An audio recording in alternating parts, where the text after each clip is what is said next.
Welcome back to another tiny treasure.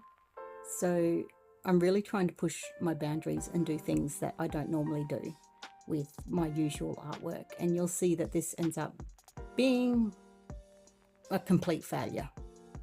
Like, I'm not exaggerating. I wanted to just try out, I've got this brush, it's a travel brush. I brought it with me on my artist residency, and I rarely use it because it's supposed to be great for flowers. It's a filbert or a cat's tongue, I'm not sure what it is exactly, but it's supposed to make great petals for flowers. And I'm not a floral kind of person. I love flowers, I love when I get flowers, but I don't paint them.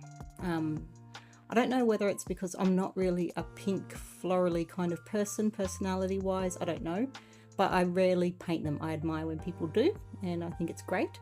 But I wanted to try this brush for what I thought it was designed to do, which was to create petals.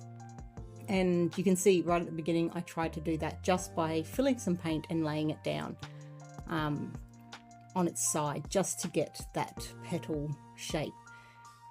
And then I thought, minis don't usually look great unless they've got a solid colour that when you peel away the tape, you've got that background. So I decided to go in with a very light wash for the background, and then I went to pick up the colour and to put it down as petals. Now, I think because I'm not a floral painter, I don't really get how to get the depth or anything like that when it comes to flowers. You can see what I'm doing here is I'm trying to dry the paper so that when I lay the petals down, it doesn't bleed into the already wet page. I'm just testing with the back of my finger just to make sure that it's dry enough. As you can see, I'm kind of laying it down, but it's lacking depth. It's lacking kind of any structure. It's something, yes, that if I want to get better at it, I'll have to practice a lot more, but I don't know if I want to get better at it. I don't know if it's the kind of art that I want to make, but I enjoyed the process again. I did a couple of minis today, and today was one of those days where I didn't actually really feel it. It didn't actually go great.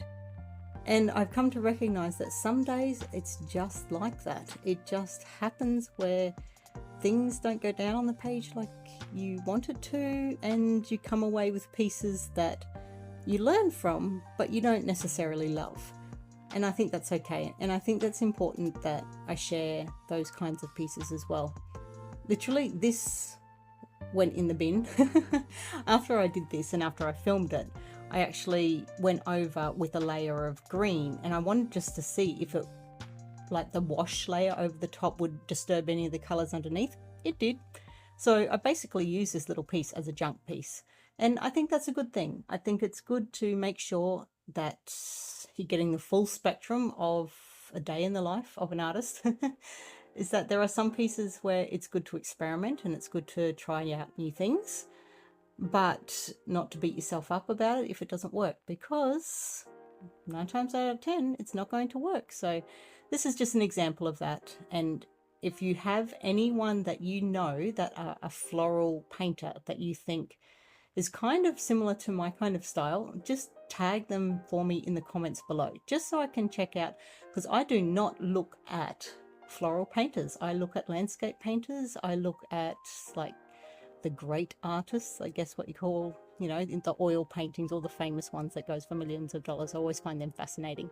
But if there's any floral artists that you think I should check out, tag them below so I can go and have a look, and maybe I can learn a thing or two. So enjoy this little mess of a painting.